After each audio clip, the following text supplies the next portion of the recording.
Olá pessoal, bem-vindos ao vídeo de hoje e nós vamos falar nesse vídeo a respeito da nutrição vegetal, né? Esse vídeo faz parte das nossas aulas, né? Do curso que eu estou colocando aqui disponível para vocês no YouTube a respeito de fisiologia vegetal, tá bom? Então nessa aula especialmente nós vamos trabalhar principalmente os macronutrientes, mas vamos conhecer também o conceito de micronutrientes, tá? Numa próxima aula nós vamos aprofundar mais um pouco, através de um exercício, a questão também dos micronutrientes. Então, para começar essa aula, essa pergunta aí ela é extremamente importante. Quais os componentes que formam o corpo do vegetal? Quais são os componentes que formam o seu corpo? Então, a gente pode falar aí de vários elementos químicos que vão compor, né, as estruturas das células, das moléculas, né, que vai compor, por exemplo, a estrutura da folha, do vegetal e tudo mais, né, e todas as demais partes de um vegetal. E ao longo dessa aula nós vamos descobrir que componentes são esses, que elementos químicos são esses. Antes disso, vamos agora então falar do critério de essencialidade dos componentes. Então existem 3 critérios que tornam um elemento químico, por ser considerado, né? Ele passa a ser considerado como um elemento essencial. Então, que critérios são esses? O primeiro critério: a planta ela não consegue completar seu ciclo de vida na ausência desse elemento. O que significa dizer? Significa dizer que se esse elemento estiver ausente, a planta irá morrer, né? A planta não vai ficar doente e ela necessariamente irá morrer. Ela não vai conseguir completar seu ciclo de vida perfeitamente e acaba levando uma doença muito grave nessa planta e a sua morte. Um segundo critério é o seguinte: o elemento, a função que o elemento tem nessa planta não pode ser exercido por um outro elemento. Ou seja, esse elemento ele é insubstituível, ele não consegue ser trocado, não vou poder trocar, por exemplo, o nitrogênio por fósforo, né, que são 2 elementos químicos, esperando que os dois tenham o mesmo efeito na planta, né? Cada elemento químico essencial tem seu efeito na planta específico, tá? Um terceiro critério diz que o elemento ele está presente em alguma etapa do metabolismo vegetal. Ele pode fazer parte, por exemplo, da respiração celular, ele pode fazer parte da fotossíntese, ele pode fazer parte do processo de transporte, por exemplo, de água, mas ele é importante nesse metabolismo do vegetal, tá? Então aqui nós temos 2 exemplos, né? Ele pode ser um componente estrutural de uma enzima, por exemplo, ou de ácidos nucleicos, de proteínas, ou ele ainda pode ser necessário, né, como um cofator, por exemplo, de uma reação enzimática, né? Ou seja, ele tem que ser conhecido. Então são esses 3 os critérios, né? Ele tem que ser, sua ausência leva à morte da planta, uma doença grave e depois a morte da planta. A função do elemento ele não pode ser exercido por outro e ele faz parte de alguma etapa metabólica já estudada, já conhecida. Nós temos aqui alguns tipos, né, de elementos essenciais, tá? Elementos químicos essenciais às plantas.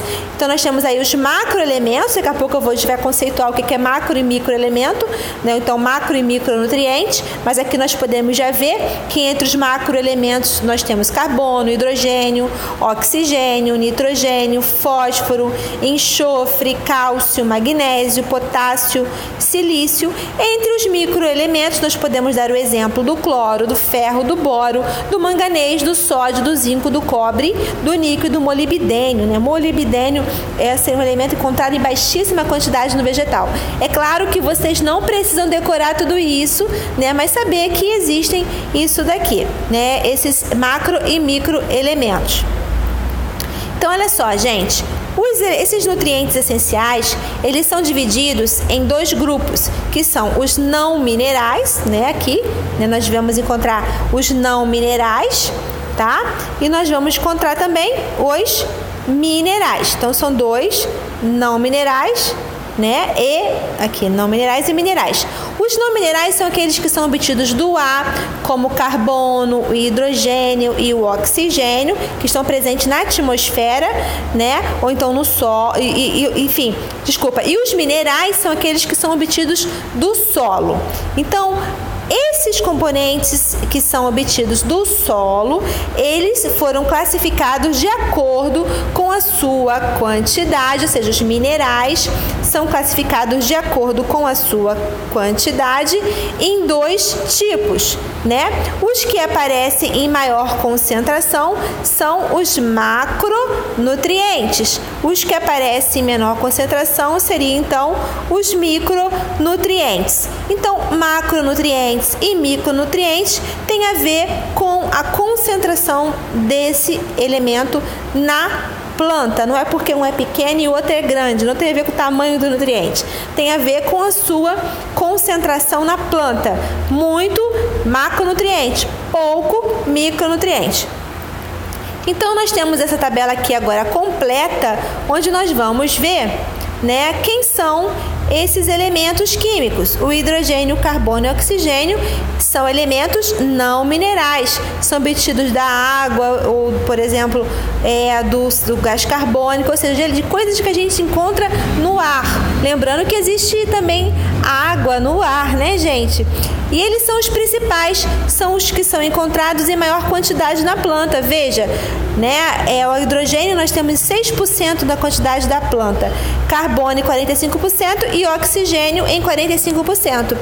Aqui, 60 mil significa o quê? É um número relativo de acordo com o átomo de molibdênio. O átomo de molibdênio é o que é encontrado em menor quantidade. Eu dei um pause aqui, mas retornando, né? Então, esse número relativo de átomos de molibdênio, por que molibdênio? Porque o molibdênio é o nutriente que nós encontramos em menor quantidade na planta. Então, o que significa esse 60 mil? Significa dizer que para cada molibdênio nós encontramos 600 milhões, né? Mil não, milhões. 600 milhões de átomos de hidrogênio. Para cada um de molibdênio nós encontramos 400 milhões de átomos de carbono e assim por diante, né? Se você for lá ver, o molibdênio nem foi colocado aqui a quantidade exata dele, né? Porque ele que está sendo usado como parâmetro de comparação. Então, nos elementos obtidos do solo, nós temos nitrogênio, potássio, cálcio, magnésio, nós temos fósforo e o enxofre. Observem as quantidades, são quantidades bem menores, 1,5%, 1%, 0,5%, sendo que o nitrogênio é maior quantidade, né? E o enxofre é em menor quantidade. Então, gente, qualquer coisa que esteja abaixo de 0,1%, a gente já vai chamar de micronutriente. Tanto que vocês podem ver aqui que o cloro, ferro, boro, manganês, zinco, cobre, níquel e molibdênio, eles nem são colocados em porcentagem, mas eles são colocados em partes por mil, né? Porque ppm. Então, veja aí, olha, as quantidades bem mais baixas. Apesar de serem quantidades baixas, eles são considerados elementos essenciais. Isso não significa que por ser baixo é menos importante. Porque, como a gente já estudou aqui, para ser considerado essencial, né, ele é necessário que sem ele a planta morra. Então, esses elementos são elementos essenciais, todos eles, independente da sua quantidade. Então, começando agora com o estudo do primeiro elemento importante, que é o nitrogênio. Então, o nitrogênio, ele é um macronutriente, nós vamos estudar agora os macronutrientes, tá? Ele é um macronutriente encontrado em grande quantidade, né? 1,5% geralmente em média no vegetal. Então, esse macronutriente, como é que ele é obtido? Ele é obtido a partir principalmente do nitrogênio da fixação do nitrogênio presente na atmosfera. O que é fixar nitrogênio? É transformar esse nitrogênio atmosférico, que está na forma de N2, na forma de gás, em uma substância que seja líquida ou sólida. Fixar significa isso. Fixar significa retirar da atmosfera e juntar, transformando-se com outros elementos, transformando-se em uma substância líquida ou sólida. Então você vê que o nitrogênio, através da ação de uma bactéria que vive no solo, que é chamada de Rhizobium, ele consegue transformar, ele consegue fixar, essa bactéria consegue fixar o nitrogênio em NH3, em amônia. Esse nitrogênio na forma de amônia, ele pode sofrer um processo de nitrosação por novas bactérias chamadas nitrosomas. O que é isso? É transformar esse NH3 em NO2. Um processo de nitração transforma o NO2 em nitrato, NO3. Esse nitrato, sim, agora poderá ser utilizado pelas plantas. Então, as plantas usam o nitrato e essas plantas servem de alimento para os animais. Então, o nitrogênio, esse elemento químico que também é essencial para os animais, ele é obtido através da alimentação das plantas, No fundo, ele foi retirado, fixado da atmosfera através de uma bactéria. Então, observe como é importante a presença dessas bactérias no solo. A contaminação do solo pode levar à morte dessas bactérias e isso levaria à fome dos animais, porque o nitrogênio também é um elemento essencial para os animais, inclusive para o ser humano, e a ausência dele levaria à morte do ser humano também.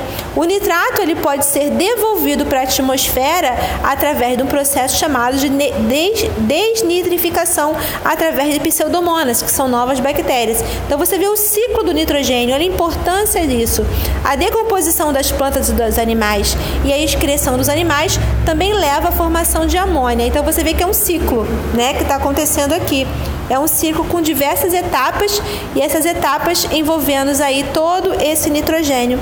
Onde nós encontramos nitrogênio nas plantas? Nós encontramos em todos os aminoácidos, nas bases nitrogenadas, o nome já diz, uracil, adenina, guanina, timina. Ele é componente de vários metabólitos secundários ou especiais. Secundários ou especiais são aqueles metabólitos que não são os principais, são substâncias que são encontradas no metabolismo, que ele não é obrigatório estar presente na planta. Ele também está ligado aqui a proteínas no DNA, a lipídios, a carboidratos, a flavina. Você vê o próprio DNA tem grande quantidade de nitrogênio. Todas as proteínas, todas as enzimas, nucleoproteínas, lipoproteínas, substâncias de reserva, enfim. Flavoproteínas. Então você vê que a gente vai falar depois um pouquinho dessas substâncias ao longo do curso, tá? Então esse aqui é o primeiro passo só, onde você vê que o nitrogênio ele é tão importante que ele está presente em diversas na estrutura e também no funcionamento da planta, tá? Outro macronutriente importante é o potássio. O potássio, ele é considerado ali, na nossa lista inicial, ele estava ali mais ou menos em 1%, ele é o segundo maior quantidade, E ele é considerado o principal ativador enzimático em vegetais. Então, ele atua em diversas reações de fosforilação, síntese de ATP, de carboidratos, a migração de fotoassimilados. Vamos estudar o que é isso. Migração de fotoassimilados a planta, ela produz o próprio alimento e esse alimento tem que ser distribuído para o vegetal. E quando ele é distribuído, ele vai para determinadas áreas, para a folha, para a raiz. Quem que vai coordenar isso? São várias moléculas e nós temos ali o potássio atuando na respiração, na síntese de proteínas também. Nós vemos aqui também, a gente vai estudar isso depois mais tarde, a regulação osmótica, tem o íon de potássio como um dos principais que vão atuar nessa osmorregulação, nessa regulação osmótica, tá? Abrindo e fechando os estômatos, vai ser nosso também estudo depois.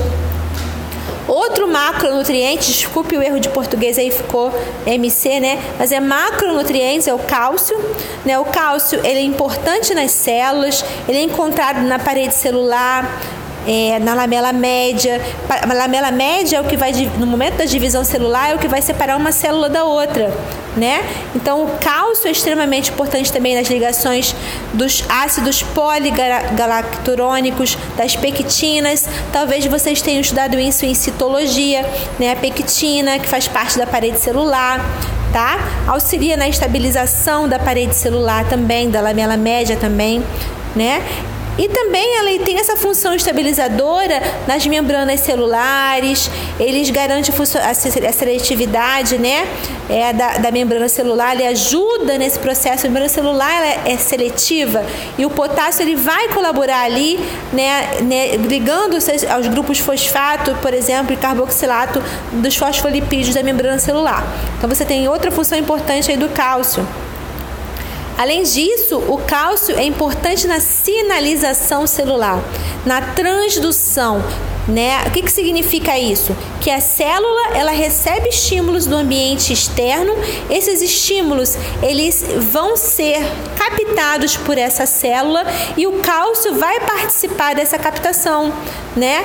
Existem nas células muitos canais de cálcio e esses canais de cálcio eles vão estar relacionados a esse processo. Então, sinais externos podem levar à abertura e fechamento de canais de cálcio presentes nas membranas celulares das plantas. Tá? Por exemplo, durante a infecção de patógenos, a infecção de patógeno é um estímulo externo, né? Estímulos luminosos, resposta hormonal, nós vamos estudar aqui que a planta também tem hormônios e o importante é o ácido abscísico. Outro macronutriente, gente, o magnésio. O magnésio ele é bem interessante também, ele tem uma função importante lá na clorofila. A clorofila é uma molécula que tem uma estrutura aqui, vamos dizer assim, vários anéis, né? Você vê vários anéis aqui e lá essa bolinha preta central geralmente é um átomo de magnésio.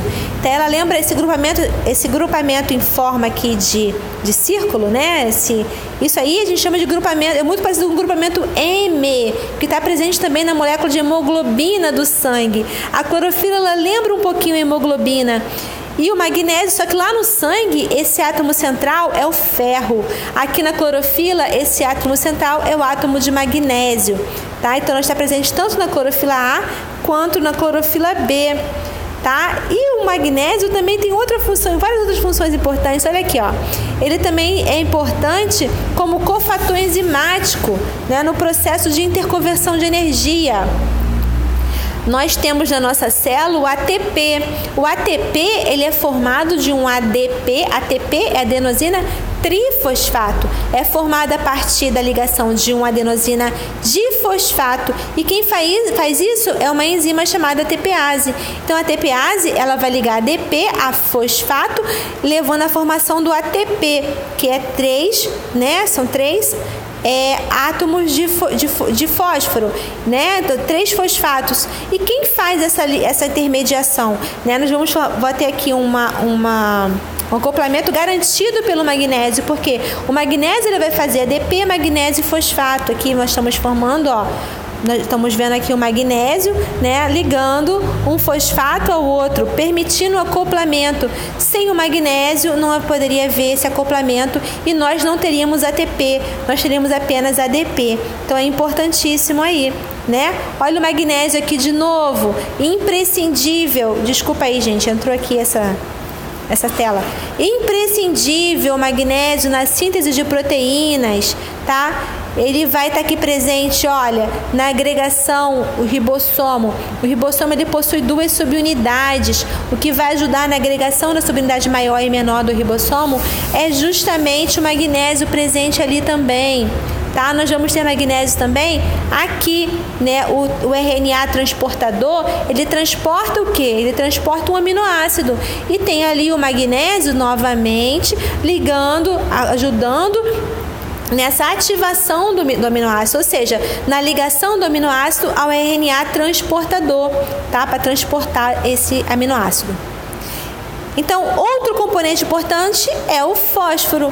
O fósforo, né, representado pela letra P aqui, né? Ele é um macronutriente também importantíssimo. A principal função do fósforo é na transferência de energia, porque ele é encontrado no ATP, mas ele também está presente no DNA, né, nos ácidos nucleicos. Tá? Então, ele está importante aí também, ligando, né, tem a base nitrogenada ao açúcar, né? Então, o fósforo é um componente principal daí também. Então, gente, o que eu queria falar de macronutrientes, né, compondo esse vegetal, vem aqui até o fósforo, que são, né, naquela listagem lá inicial da gente, né, que são aqueles que estão presentes no vegetal em uma concentração acima de 0,1%. Tá? Em enxofre, eu não estou trabalhando enxofre muito aqui, mas o enxofre é importantíssimo no vegetal também. Ele está presente ali, né, ajudando em diversos, né, em enzimas, nos aminoácidos, tá? Ele também é importantíssimo, mas é encontrado em baixíssima quantidade. Então, eu falei com vocês aqui os principais elementos encontrados nos vegetais. Em relação aos micronutrientes, nós vamos trabalhar os micronutrientes num próximo vídeo, tá? E esse trabalho vai ser feito com a utilização de um exercício. Então, gente, um abraço grande, bons estudos e nós nos encontramos aqui no próximo vídeo.